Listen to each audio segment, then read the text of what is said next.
อันนี้จะเป็นบ้านขบุญพี่น้องเพิ่นขยายเส้นทางออกกว้างเติบได้บัดนี้นะสายทางเลขที่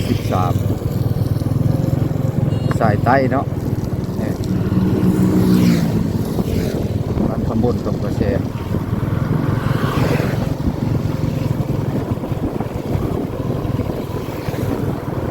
ฝนถ้าฝนบ่ตกในอาจสิสำเร็จภายในปี2027นี่แหละเนาะขยายออกข้างนึงก็ประมาณ25-26 เมตรหรือว่า30อันนี้หวยละมือหวยลงมือคำพูดต่อกันเนาะ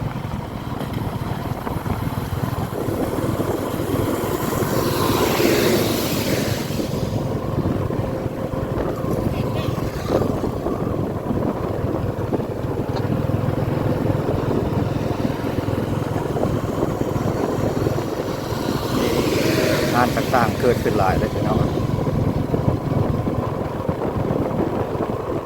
ตอนนี้เขาสี่แยกบันซ่อมทำลายเส้นนี้เส้นนี้ออกไปนี่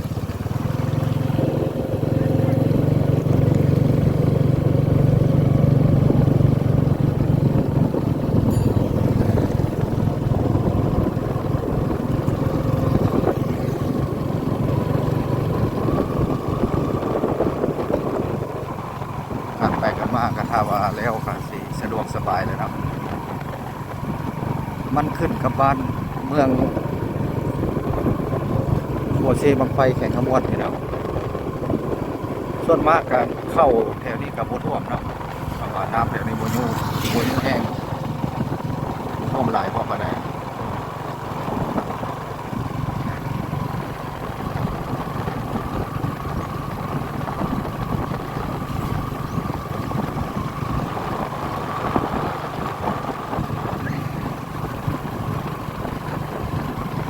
แต่ว่ารถสายนี่ก็บ่ค่อยหลายสำหรับสายทางเลขที่12เนาะสายทางเลขที่12นี่ก็รถนี่หลายเพราะว่าสินค้าคนขึ้นไปจากประเทศเป็นบ้านไปประเทศเวียดนามเนาะเป็นกัวไต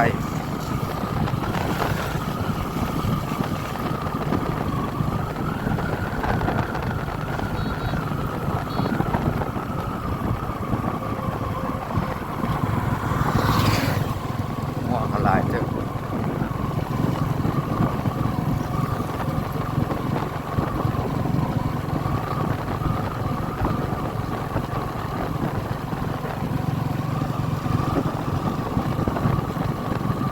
ตัวนี้ทางเวบ้านน้อยอ่ะทางเวบ้านน้อยเนาะเวบ้านน้อยมีปั๊มน้ำมันปตทปั๊มน้ำมันปตท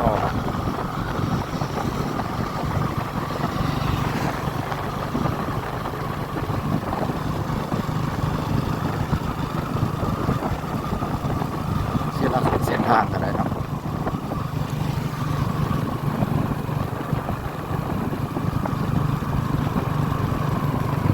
รอบแดงส่วนลายสิบ่ได้ตัดคลิปเนาะเที่ว่าถ่ายกำบุญแล้วก็ทางกระเวยบ้านน้อยแล้วก็เป็นวันรุ่นขนาดนี้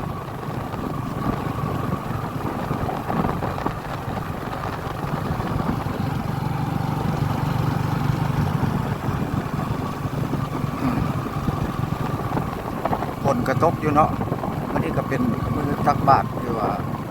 เข้าพรรษาเนาะแต่ว่ามือเนาะวันนี้ก็เป็นมือตั้งข้าวต้มข้าวตอกเนาะตั้งบุญมื้อนี้เป็นมือตักบาตรมือตักบาตรเราสิได้ทำถ่ายภาพบรรยากาศอยู่วัดอยู่ว่าให้เบิ่งมื้อนี้นะอัปเดตเส้นทางสายทางเลขที่13ใต้เนาะ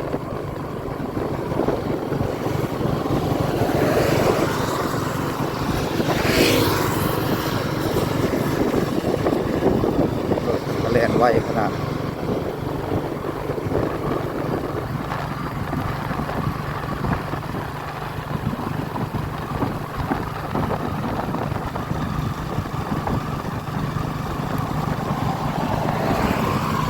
รอบแปลงจะไม่ได้ค่อยตัดคลิปจะถ่าย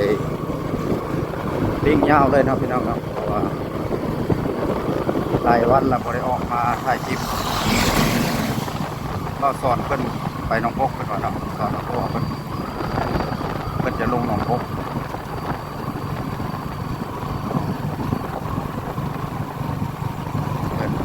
เพิ่นว่าวานเพิ่นไปยมราชวันนี้เพิ่นลงหนองพกไปก่อนสอนหนองพก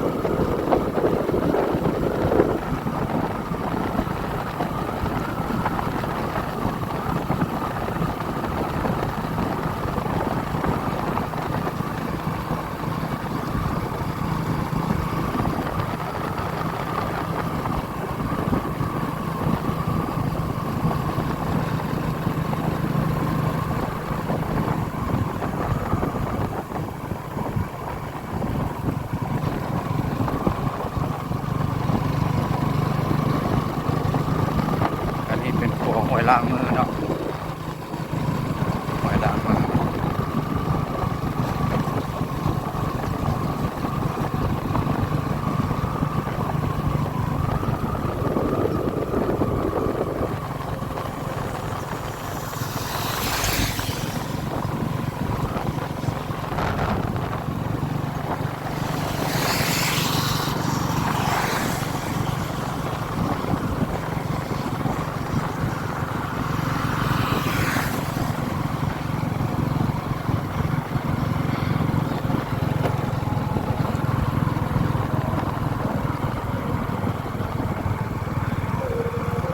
วัดอันนี้เป็นวัดเด้อพี่น้องครับ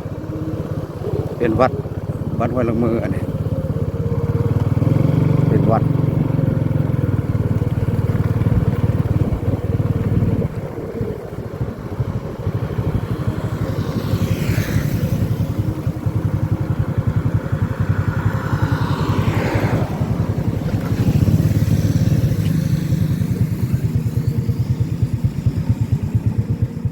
สำหรับคลิปวิดีโอนี้ก็ได้อัปเดตเส้นทางสายใต้สายเลขที่13เนาะแต่ว่าเพิ่นขยายเส้นทางบางเทื่อเพิ่นจะอาจจะปูลงไปตรงเนาะแต่ว่าอัปเดตเส้นทางให้พี่ให้น้องเบิ่งคลิปนี้ก็บ่มีหยังล่วงหลายเนาะมื้อนี้ก็ฝนตกอัปเดตเส้นทางสายนี้ให้เบิ่งเนาะ